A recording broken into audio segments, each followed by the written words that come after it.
Hello, ladies and gentlemen. Welcome back to the Speed Street Podcast. Did we lie to you? Yes, we did. We said this week we'd be on vacation because that was just kind of how it was going to work out. But turns out there was a lot of news that was happening, and Formula One was in Las Vegas, and I thought there were too many stories to not come onto this show and tell you guys because that's fun to know. There are fun things that I learned. Now we have an American Formula One team as well coming into the sport. The Cadillac team was announced, which is very closely connected to the IndyCar world, which people, I hope, understand because that's pretty much the Andretti F1 team effort. But Dan Tauris is leading the way there. Cadillac, GM, very, very excited to see that. And there's some IndyCar news that came out like after our show. Last week, obviously Stingray Robb to Juncos Hollinger Racing, which, the circulation continues. And shout out to that deal. And I hope to be Stingray's teammate. I didn't think I'd be saying that in my life, but definitely working hard on being a part of the Stingray program. But I don't know if that's going to happen yet. We gotta work on raising funds pretty hard over the next couple weeks. Hopefully before Christmas, we can get these things lined up. That would be nice. But we're working hard. So Chase, how you doing, man? I saw that even you placed maybe your first Formula One wagers, some wagering on the Formula One, the sport of Formula One. Yeah, I'm happy to be here on this Thanksgiving week. I was on vacation. We were supposed to be off this week, so I was on vacation. So, but I was very happy that we're having this surprise get together today because something happened this weekend. I still fell asleep during the race. I will say that. Right. However, I cashed my first Formula One wager on Lando Norris for fastest lap. So congrats nice. To me. And to Lando, of course. Big win. There was a lot. There was a lot I learned watching the race this weekend. I will say that it definitely is like watching a movie. It's like watching a movie when you watch an F1 race. The quality is very high. It's definitely got some cinematic vibes to it, and also the grid, everything that went down. It made me just want to, be a little more spiffy, especially now that Cadillac is coming to Formula One, because if you do remember, all the listeners and you as well, Connor, I did mention on this show, and I can't remember exactly which one it was. I said, if Cadillac gets into Formula One, I will officially start paying attention to Formula One racing and credit it as legit racing. So here we are. We've arrived. I love it. Yeah. Well, this is the Speed Street F1 edition. I know we often try to, we have thrown some shade at Formula One, which it was deserving of. But you know what? It was there's too much fun things to talk about. We love racing as well. We're fans of racing on this podcast, no matter what it is. I don't know how many times we've said on this podcast that it is okay to watch all of the forms of racing. It's totally fine. No one will hate on you for that. No one will, vandalize your yard because of it. Like, you can watch all the forms of racing that you want on a Sunday, on a Saturday, on a whenever. It's not a bad thing to support multiple. Could you imagine getting your house egged for watching Formula One racing, Connor? I mean, could you imagine someone rolling your house? Yeah. Or for watching IndyCar. No one is going to, pour gasoline on your lawn and set it ablaze. Like, no one is going to do that. You can watch IndyCar. Like, it's going to be crazy great. Ideas. Yeah. So there was a couple things, first, obviously, this is obviously an IndyCar show. This is the F1 edition, but we saw Michael Strahan was announced to drive the Indy 500 pace car. We have to drop a note on that real quick. I think that's cool. Big Fox affiliation there. We were on NFL, Sunday on Fox. They had Will Power's car, which oddly enough looks like Joseph Newgarden's car, but they just kind of switched some logos. That I was not a fan of that livery at all. I'm not sure if you saw that paint scheme, Chase, the Will Power's car. The sunburnt orange? No, it's like orange. No, the sunburnt orange looks good. I don't know. With Verizon on it, though, it just doesn't really make sense to me. I've seen Verizon with black and red and white. Well, they had a full rebrand. Yeah. Verizon had a full rebrand. They're going more towards that sunburnt orange color now. So like they're making the colors match like Verizon's personal like brand color. For sure. So they're trying everything they can. I left Verizon. I'm no longer a Verizon customer. I'm now a T-Mobile guy. I'm a pink guy. So T-Mobile was big out in but F1. they're trying. I mean, I think it looked good. Yeah, well, you know what? For me, I just couldn't stop seeing Joseph Newgarden's car. I was like, there's no way this isn't Joseph Newgarden's car. So it was kind of an odd shift for me. But hey, you know what? If they're paying the bills, they're paying the bills. That's important. And I'm a Verizon customer because we were once the Verizon IndyCar series at one point. Shout out them. But T-Mobile, you mentioned, they were paying a lot of people to be out at the F1 race. T-Mobile had a big old partnership. They were paying people to come out and hang out and tweet about T-Mobile and put Instagram stories up about T-Mobile. So maybe we got to get on that program too. I don't know. But anyway, that was cool to see. Michael Strahan. I mean, honestly, Michael Strahan's a big name. I think some people, I can see why some people might be like, hey, maybe we could have gone slightly bigger. But, you know, if there's someone who's excited about it, and Michael Strahan obviously is a large name across the sporting atmosphere, but also kind of the celebrity atmosphere now, that I think it's cool. And the fact that we could do that co-promotion with NFL on Fox, I think is really good. So let's not, you know, maybe, I enjoy that. Let's hold the criticism on it, but hey, I understand it if you do. Also, we had the Prema drivers announce their numbers. So Callum Ilot's going to be the number 90, Robert Schwartzman 83. I guess those are unique numbers. I don't remember really 90 and 83 IndyCar, but I respect it. That's something different. Great years. Those are not classic numbers, I would say. I guess 83, maybe. I don't know. Anyway, please let me know if you had a favorite number 90 before, and I would love to know who that is. Gavin Ward also was dismissed from McLaren. That's kind of wild. Gavin Ward obviously went from Penske to McLaren, and clearly it hasn't really worked out. I guess I think we would have all expected McLaren to be more consistently competitive in the IndyCar series. So I'm very curious to see who they replace him with. And then also really quick before we get into more F1 stories, I thought this was a sweet thing, but Robert Wickens announced that he's going to do GTD racing in IMSA, which is just incredible. What he's doing with Bosch and like with the hand controls, and now he's in a Corvette, like at almost like pretty much the top level of IMSA racing. That is just incredible. I mean, shout out to that whole group and everyone doing that for Rob so he can compete. And obviously he's still fast. He's been winning races. He running with Jordan Taylor's crew?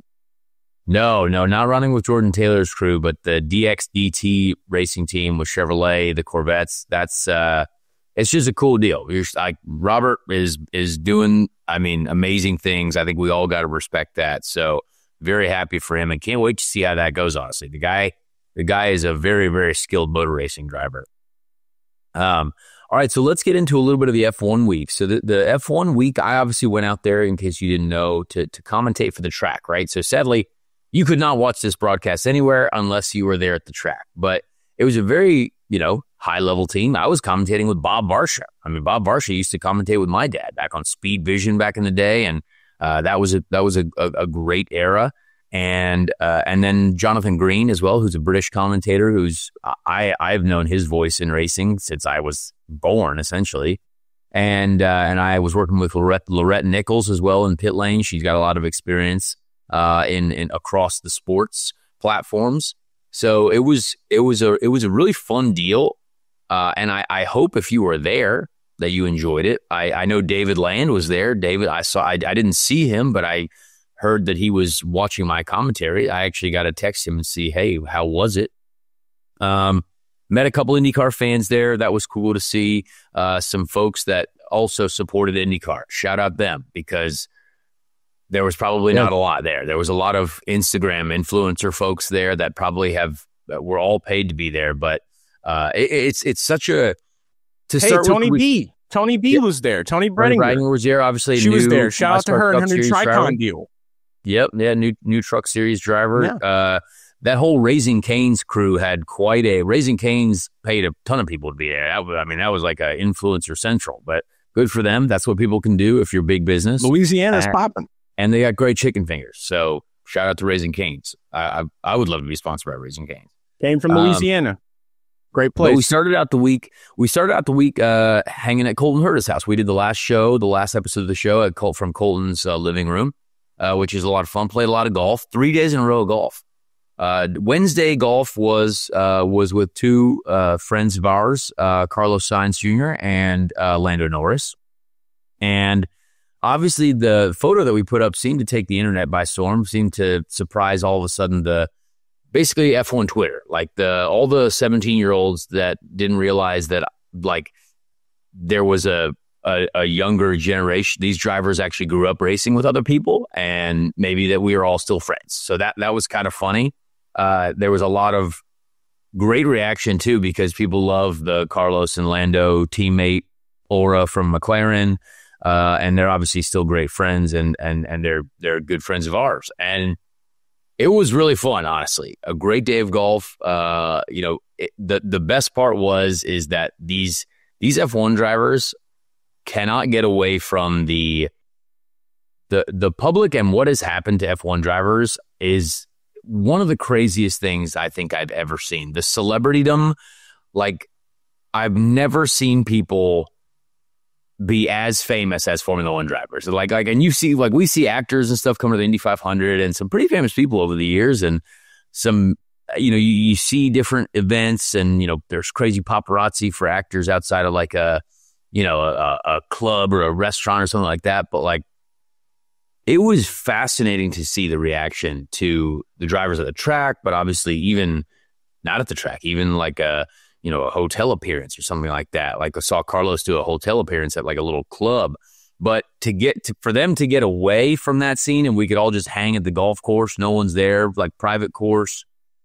That was a great time. It was just like back in the old days. The boys just dudes being dudes, swinging golf clubs. You know what I mean? It was So they're like Backstreet Boys, Britney Spears height fame at this point, you would say? Oh my gosh. In the 90s? For sure. I would say that. It is, and I don't know what has, maybe it's the Netflix era and everything, but it's just a fascinating world stage, Netflix, things of that nature. Yeah, it's just really interesting. I'll get more into that in a second, but I will say, people asked who won the game, because all I did was post the photo with a question of, hey, who do you think won? Because, hey, we're going to generate some questions. Who do you think won the golf match between Team IndyCar and Team Formula One? Now, realistically, we did not actually play as teams because both Carlos and Lando have far more experience than both Colton and I. But I will say Carlos, Lando, very good golfers. However, and this is something that was very encouraging to me, because Colton and I have both been working on our games, but we're shooting about 100. We're like, hey, if we get to 100, maybe in the 40s on the front nine, maybe by the back nine after a couple high noons, we fall off. You know what I mean? That's kind of how it works. But the most encouraging thing that I saw was that both of those guys still shank balls out into the desert just like we do. So it still means that we're all racing drivers in the end. We're not superhumans. We can hit a couple great drives, but all of a sudden, you're going to shank a few out into the wilderness. So that was encouraging. Are you slicing or drawing? I started to slice right, and I don't know why. I think it's because I started to get weak. My back was hurting after 3 days of golf. I'm not a golf athlete. I'm definitely not a golf athlete. Gotta watch the feet. It's about geometry. That's what I learned when I was a young lad playing golf in high school. You got to watch the feet. Yeah, I changed my grip too. I thought I had found it. Day 1 and 2, I thought it was good. Then I started getting blisters on my hands, and it's just changed up the grip a little bit was helpful. But we did, however, that baseball grip on it. We couldn't quite get in a full 18 because everyone had to get back to the strip to do media obligations, and I had a production meeting and all that. So the last hole we did play like a scramble, me and Lando versus Carlos and Colton, and it was a tie. We tied. So that's all there was. No one was the winner. We used one Lando shot, one me shot, and then Lando got the putt, nailed it. I think we both parred that hole, or both. Maybe it was a birdie. No, I think it was both. We both parred that hole in a scramble format. But one thing that I thought was interesting is Lando, we were chatting during the day. He listened to my whole Miami truck race on the radio system. So you know how you can tune in on the NASCAR app or website or whatever and just listen to driver's radio? Apparently he listened to the whole race, which I thought was hilarious. I was like, what? Why did you do that? There you go. Lando's a F1 racer. drivers watching truck racing. Yeah, and turns out Lando's out here listening to the P29 truck race radio broadcast, which I think is very funny. So shout out to Lando for trying to support the boys out in the battle of the truck sphere. That I thought was F1 very funny. and Truck Night in America. Combine them. Yeah, F1 and Truck Night in America. That's what we need now. We need a NASCAR Truck Series race followed by a Formula One race. Yeah. That was really funny, man. I'm not going to lie. When he said that, I was like, this is just hilarious. I also asked him to be on the show. I asked him to be on the Speed Tree podcast, but apparently everything that they have to do is has to be approved by the team, which in no way on God's green earth is the McLaren Formula One team going to approve Lando Norris being on the Speed Street podcast. But hey, I had to ask the question. I was like, hey, man, you got to be on my show sometime. And he's like, oh, man, I know some people in McLaren. We might can make something happen. Oh, yeah, I'm sure, yeah. I know some I did actually communicate with, I did communicate with Zach Brown this week because I was trying to get Kyle Busch a pass for Formula One. And Kyle Busch had texted me to get a pass. And honestly, I didn't realize that. First of all, I didn't have Kyle Busch's number. And Kyle had texted me, and I tried to work my hardest to get a pass for Kyle Busch to get into the F1 race. And I would have worked hard for that too. Easy. It was not easy. I was trying to ask whoever I could ask. Kyle Busch? And to be honest, the fact that I was the resource is crazy also as well. I'm like, hey, man, I appreciate you thinking that I got these F1 connects. I'm trying hard. He wanted to bring his son to the race. And thankfully, thank God he got connected eventually. And I think this was I connected him through with Ruth Buscom, who works for F1 TV now, used to work with Sauber and Ferrari. And she passed his information on to the Sauber Formula One team, I believe, the Kick Sauber team. And so I think that got all sorted because I did see him and his wife and his kid at the track on Friday, thankfully. But yeah, part of my week was spent trying to get Kyle Busch a Formula One credential, which is wild. I tried to get one from McLaren because I thought for sure Zach had, he respects the multiple sports and the racing atmosphere, but they were full. I was like, oh man, hey, this is tough. It's people have no credentials for Vegas. Vegas is popping. So yeah, it was a real interesting week, and got to chat with kind of Carlos on the way back to the strip. He gave me a ride back to the strip after the golf, and definitely curious about IndyCar. He's got a lot of, he wants to do a test in an IndyCar, which I think would be really cool at some point. He's obviously got a lot of Formula One in front of him, but definitely was curious to hear about it because we're all racers in the end. When you're a racer, you still want to know what's going on, what the championship's like. So that would be cool to see. I told Carlos he's got to do the Indy 500 at least. I said, hey, this has to happen no matter what. You got to give it a shot. Absolutely. And they definitely respect it, which is cool. But yeah, great day on the golf course with the boys. Honestly, it was just good to. It's hard nowadays because of how, again, the celebritydom, the craziness that goes on around these. In the end, we're all just racers, right? Obviously they're Formula One racers, of course, and hey, the highest level. But at the end of the day, we're all grinding the same way to try to get through to the top levels of our sport. So it was good to chat, good to link up, and good to hang. But there's also one other thing that happened, Chase. That speaking of the celebrity, I was standing in the paddock, and Lewis Hamilton was coming in through the gates, and almost every single driver, but specifically Lewis Hamilton has a team of cameras around them, and 4 PR people, and they all walk at 700 miles an hour. I don't know if you've ever seen the fastest walkers on earth. These people are doing 10 mile an hour more. And they don't care if there are people. They don't care if there are people in front of them. They don't care if there are small children, animals. It's you better get out of the way. And that is kind of still one of the most New York traffic, dude. I almost got run over by this team of folks, and it wasn't even Lewis because he was surrounded by an aura. And this is probably not Lewis's fault because I assume they can't. They have to close their eyes the whole time, or else they make eye contact with people, and that would make for awkwardness. It's scary. You know what I mean? Yeah. So, kind of a wild thing. The whole get into the paddock and walk as fast as you can thing is the funniest thing ever, because the paddock really isn't it's not super crowded. Like on race day, yes, there's a lot of people, but you have to either pay a ton of money to be in the paddock or be affiliated with the team in some way or be a celebrity, essentially. And I don't know who they're think they're going to get stopped by for such a long period of time. It's kind of fascinating to watch. And, I do. Do they have volunteer officials out there? That could be the reason. Those guys can scare you sometimes. Sometimes. I don't know, man. It's such a wild thing to see. And I saw Jeff Gluck there as well, who obviously we know very well. And Jeff was kind of doing the ground level reporting. He was getting into the scene, getting into the vibes. I saw him outside of the Carlos Sainz Good Vibes Club at midnight, because Carlos had an appearance at midnight there, and people were lined up around the block. People were trying to peer in through the curtains to just get a picture of Carlos Sainz. I'm like, this is crazy. It's cool Carlos. Because obviously, I guess, celebrity means being a celebrity means that obviously everyone cares and you get paid a ton of money to do what you do. Yeah. But it was kind of crazy. But there was a couple comments that I think IndyCar fans would enjoy.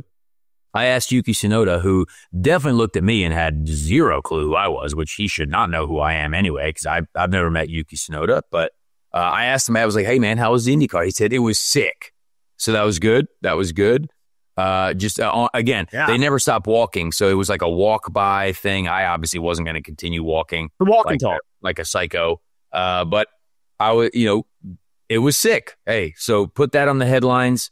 Yuki Tsunoda, IndyCar, it was sick. So that was good. He's approved. I also had a brief chat as Valtteri Bottas continued to walk by me, which was a very funny thing.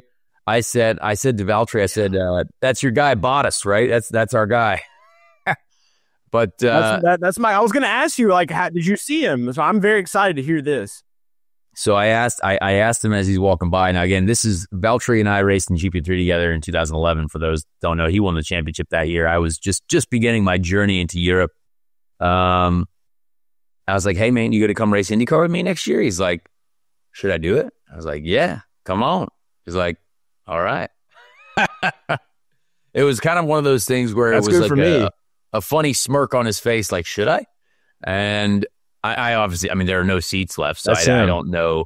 At least there's, unless he's coming from IJHRC, which I hope he doesn't, but apparently he's going to be still involved in the Formula One world next year. But Valtteri's got that. They should just build a car for him. The entire series. On his face. They should just build a car for him. I agree. He's got that smirk. Valtteri would be a good IndyCar driver. He's become quite an entertaining personality. Great mustache on him as well. He's got an IndyCar mustache. So there are just a couple funny things from the paddock, and I think a lot of these drivers pay more attention to the IndyCar world and the sports spectrum, like the motorsport spectrum, than might be assumed. But yeah, the race, honestly, to talk a little bit about the race, Chase, tell people who you got into. You were doing some research, and you're like, I'm going to take this bet. I'm going to make this. Obviously, I'm not allowed to do gambling on motorsports, but Chase is, because he's a smart man. So tell us how you got into what you got into and what you thought. So, initial thoughts. I have a little helper tool that I'll use sometimes when I'm not as knowledgeable on a certain sport. So obviously I use it for F1, and it did give me the Lando Norris fastest lap bet. So that helped. We did talk about that already in the beginning of the show. That was the one bet that did cash for me. The only bet I placed. Now I did ask it questions. So I did not. No, I did not bet anything on George Russell. I don't like betting minus odds. Minus odds to me are basically just kind of standing by a trash can and just asking, the guy that comes to throw more in it if you can have some. That's True. What betting on minus bets are. I'm kind of a degenerate.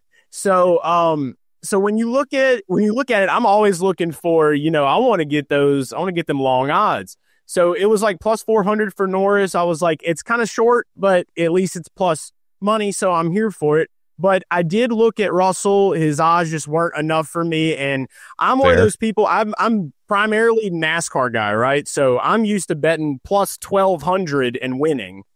That doesn't happen in Formula One at all. No, Pretty much, if you get on the pole, you know what's happening. Now, Max Verstappen, I think a great bet would have been a podium for him. I think he was plus money for a podium, or he was like minus 110 or something, which is close enough. Yeah. But he was still 9 seconds behind the pace. Like, George Russell just ran, dude. He just took off running. Mercedes had it dialed in. And then behind that, you had Lewis Hamilton, which was on a mission, dude. And I'm not going to lie. Yeah. I mean, 1 extra second for George Russell in the pit. I feel like we may have had a very close battle at the end, and who wouldn't have loved to see Lewis Hamilton win in Las Vegas? I mean, seeing Lewis Hamilton win, period. I want to see the man get 8 championships. He's a 7-time. You still got to put respect on his name regardless of whatever else there is to say about him. He's a 7-time champion. I'm just waiting to see who's going to get the 8th, but I will be watching. What we got, Qatar coming up? Yes, yeah, you're right. You're on the schedule game, yeah. We got Qatar coming right up. Yeah, I mean, Cadillac's here, dude. We got Cadillac here. Caddy's here now. Yeah, it was, honestly, it was, to be fair to F1, there was no race for the lead. At the beginning, there was a little bit of a race for the lead, but, as usual, if you get ahead, you're gone. And no one could really compete with the Mercedes pace. Even Lewis Hamilton. I mean, Lewis Hamilton had a great race himself. He came from 10th. He made a mistake in qualifying. I actually have one of my engineers from ECR, Stan, his name, great guy. He actually works for the Mercedes engineering team now in their tire engineering department. So it's cool to see Stan and the Mercedes guys get a win.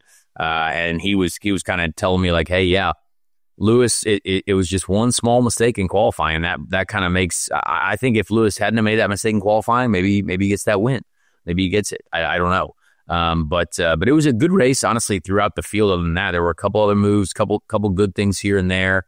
It's still the way the strategy works out it's still not the most exciting.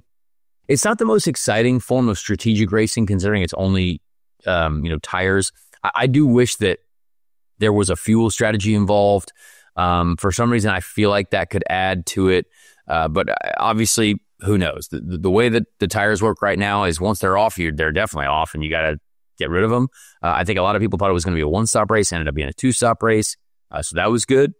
But yeah, Max Verstappen, obviously crowned world champion, still with 2 rounds left to go. So the world championship itself still wasn't that competitive. You know what I mean? Like, shout out to Lando Norris for giving it everything he got, and great effort to at least put up a challenge. But I mean, there's still 2 races left, and they've already decided their championship. So it just goes to show how dominant Red Bull was at the beginning of the year. But what I found, again, the most exciting is that this Cadillac F1 entry. Let's talk a little bit about it, because when I walked into the paddock, you see some familiar faces, right? You're like, oh, there's Dan Tauris. Like, we know him from the IndyCar side. The Cambridge, Colton sponsor, Marcus Ericsson, Group 1001 sponsor. A guy that's the sponsor of the Indianapolis Motor Speedway, the Cambridge, presenting sponsor there at the Speedway. And Jim Campbell from Chevrolet. I'm like, oh, Jim, we see him at every IndyCar race. Like, hey, Jim, and one of his compatriots from General Motors, had great conversations with them. And you could see, obviously, they knew that the announcement was going to happen Monday. They couldn't really say much there, but I obviously, after interacting with them, I'm like, oh, so I see what's going on here. I think we're going to have a team. And now, I don't know if I necessarily like the way that it was all like the fact that it couldn't be Andretti Global. I'm a little bit sad about that, but I think I'm not sad because still a lot of the same people are involved. You know what I mean? Like Mario is going to have some sort of a role. Mario is going to be there, and he's going to be around. Dan Tauris, who is obviously the glue guy to basically the entire Andretti Global IndyCar team, or Andretti Global in general, is involved, and we know he loves racing and respects IndyCar and loves the whole motorsport landscape. But it's pretty cool to see. I mean, when the F1 grid, as exclusive as it is, expands and does have a great connection to the IndyCar world, I think this is really strong. I mean, my first thought was like, I assume we're getting Colton Herta in there. I was like, we got to get him in there as soon as possible. But I don't know if that's the case, right? Like, who knows what's next? But I mean, I could see Colton Herta. Here's my cloud thought. Colton Herta wins the championship next year, F1 2026. That's what I'm seeing. I think that would be cool. I think he would need to do that or something like that to even get enough super license points, which again is still the biggest amount of fraud of all time, like the biggest scam of all time, that IndyCar is only given a certain amount of super license points. I mean, it's actually the dumbest thing in the history of dumb things. But hey, that's the mindset over there. It's IndyCar is trash, which is just absurd. But anyway, that's my cloud scenario. That's got to change. Yeah. That's going to have to change. We're going to have to just go ahead and implement that into change. I'm going to be honest with you. I mean, if that's something on Colton's list, you know, I think that everybody that's out here grinding, trying to get theirs should be able to get theirs if they're working hard for it. So if that's something Colton wants to do, that's great. Personally, as a fan of IndyCar, I don't want to see Colton leave. Yeah. You know, I don't want to take away drivers from IndyCar at all. I think that there are a lot of drivers out there that for a long time have been in F1. I mean, some people might look to say like, hey, maybe Logan Sargent has a place that he could go now in 2026. Hey, you know, maybe my boy Valtteri Bottas, maybe he wants to stick around and wait till 2026 to hop in a caddy. Maybe we're just going to stick to American drivers only. I don't know. That'd be I don't cool. know how this works. I don't think they're going to be that bubble with it, but I will say this. It's just, I don't want any of this to take away from IndyCar, but what you're saying, I agree with. Like, it's so good to have people that are involved in IndyCar now crossing over to be involved inside of F1, because a lot of people may forget at times, Gamebridge, the same guys, they're involved in NASCAR as well. So you've got a group that is hitting 3 different series of racing. That's how you web out. That's how you bring attention to your series. That's how you grow. I think this is great, huge great, big great, whatever you want to call it, for IndyCar having this done now. What is it? TWG Group, I think is what they're calling it. It's TWG Group. Cadillac, Taurus, and so Towers. Yeah, so I think I doubt Logan Sargent gets a chance back in Formula One again, but I think that there's a great chance that at least there will be 2 more openings, right? So 2 more job openings in the motorsport scene. That's helpful for all the young drivers coming up through the F2 and F3 ranks. But obviously, I would love to see an American. I would love to see an American drive for the Cadillac team. I think that would just make sense. And Colton is the best option. I don't care what anyone says. He is for sure the best option.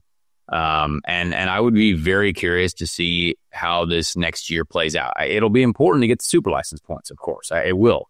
But that would be sweet. And honestly, Dan Taurus has become like the biggest motorsport titan, I think, of all time. Like, Penske has a lot of organizations, right? You know, an IndyCar, NASCAR owns a speedway, you know, has a World Endurance team. But there's really, I mean, there's no one who is, at least unless someone's going to have to remind me, but like, it's been a while at least since we've seen someone who's like, we've got an F1 team, we've got a good NASCAR team, we've got a good IndyCar group. Like, it's pretty impressive to see, and Formula E, you know, it's everything. It's incredible what this kind of like era has become. It's like Dan Taurus, the Gamebridge Group 1001, they've become like the titans of motor racing, which is like kind of cool. Like, the Renaissance. We need people like that, honestly, to help the sport continue to grow and to continue to build up. So pretty wild, man. That was a lot of my thoughts from F1. I did see these are random fun facts, but I did see Turtle from Entourage. That's my favorite show of all time. I only got to say hello. I didn't get to take a picture with him, which I was very sad about. But I got to see Turtle from Entourage. Only some people will know who that is, but that's my favorite show of all time. A lot of random celebrities where you're like, oh, there's that guy. Like I saw Mr. Beast walk by me, and I didn't know he was like 6'5". I had no idea. I didn't know that guy was like really tall. So I had never seen Mr. Beast before. Big YouTube guy, apparently. It just really random things. You're like, oh, there's like Michael Douglas. Did you see Tyler, the Creator? I did not, but I saw Jerry Bruckheimer. Like I was like, that was cool. Top Gun, like Jerry Bruckheimer. He's a dog. That was sweet. Definitely a few folks that were far cooler than me. But saw Phil from The Amazing Race. For those that watched The Amazing Race, had a great chat with Phil, our host. Excuse me. Amazing Race Phil is a great dude, big race fan. Great to catch up with him. Gordon Ramsay was there. I did see that. Noah Gregson was hanging out with Gordon Ramsay. Noah Gregson was out there. Yeah, I did see Noah Gregson with Riley Herbst as well. I saw Noah Gregson and Riley Herbst. Noah came up to me almost in the middle of a live hit on Track TV and was like slapping my back and like doing Noah stuff. So great to see some of the NASCAR field out there. Saw Riley Herbst, Noah Gregson, and Kyle Busch there at the F1 race. A couple IndyCar guys as well. Pato O'Ward was there. Christian Lundgaard was there. Nolan Siegel was there. Nolan Siegel's found himself in quite a cool world after where he started last year. Like, it's amazing. Now he's at Formula One races, giving rides to people in McLarens out on the racetrack. Pretty cool deal. But yeah, a lot of different folks. And let us know what you think of the race too. I mean, this is an IndyCar show, but this is kind of an F1 edition. I thought there'd be just a lot of fun things to talk about. And got to see Fernando Alonso as well. Great to see him. Always fun chatting with Fernando. He obviously is a guy who respects IndyCar at a very, very high level. And met Liam Lawson as well. I had not met Liam Lawson. We were in line to get a coffee together on the Wednesday or the Thursday, I believe. Wednesday, maybe. I don't know. But he was a cool guy, nice guy, young superstar, obviously. But yeah, pretty cool to get to interact with folks and to call that race. Honestly, I do enjoy calling races. But yeah, I think that's all we got on the news front. Anything else, Chase, that you think happened? I mean, Max Verstappen, congrats, 4-time world champion. That's like insane. Yeah. He just out here, they just running kind of the normal points that racing was built on, some Winston Cup style, just kind of out here doing it. Yeah. So, I mean, proof. Yeah, there you go. But it was, I will say, I guess to end it off, go ahead. No, I was just going to say one thing that I actually chatted with James Vowles a little bit. I had not met James Vowles from Williams. But I've been wanting to drive one of my dad's Formula One cars. Like I have never driven one of my dad's race cars, and it would be kind of cool to do. Maybe I know that Leah Block, Ken Block's daughter, drove my dad's Formula One car at Goodwood last year, and I was like, man, that would be actually kind of cool. I wonder if there's anyone that would like feel like it would also be a cool enough thing to where it wouldn't like cost someone an arm and a leg for me to just have a run in it. So I asked him about that, and it does sound obviously harder than it. Well, it sounds hard, and it is hard to make happen, but maybe we'll make it happen at some point. I would love to drive my dad's Williams from 1982, but James was kind enough to say hello, and that was good. But yeah, I think he really likes that new kid that they got that replaced Sargent, doesn't he? Yeah, he's a big fan of that kid. Big fan, but he had a big crash, man. He's had a couple big crashes and yet again rode off another car in qualifying in Vegas. And you know what the crazy thing about that was, too, is they were saying, oh, it was a 50G hit. It was really big. I was like, shoot, man, the last hit I had was like 75G. So these guys are a 50G hit. Drivers are scared to race at IndyCar. Let's remember that. Yeah, it was funny because James Hinchcliffe was telling a story later that night about how his hit when he got stabbed with a piece of the car was like 126 Gs. So I was like, that ain't nothing compared to what we're hitting. So it was kind of funny. Now, again, that still sucks. So I'm not taking away from a 50G impact still sucks, and that destroyed the car. So that was crazy. But anyway, this is a bit of a shorter episode. No random Indy 500 driver this week because we're going to save it for our next show, which is going to be after Thanksgiving. So we obviously hope everyone has a great Thanksgiving. Please listen to this show maybe on your drive to see the family whatever you want to do. This is kind of an F1 edition. I hope you guys don't mind this. We're just putting out stuff because there was cool IndyCar things to talk about, and the Cadillac news I think was really big, and the connection between the F1 scene and the IndyCar scene is awesome. So Chase, I think you did great work dressing up for this show. We are going to see you guys next week, of course, on Speed Street to talk about anything that's been happening over the Thanksgiving break for IndyCar, or maybe we take next week off. I don't know. We're going to figure something out. We're going to make this show great either way. And so we appreciate you guys, and we'll see you next week on the show. Thank you.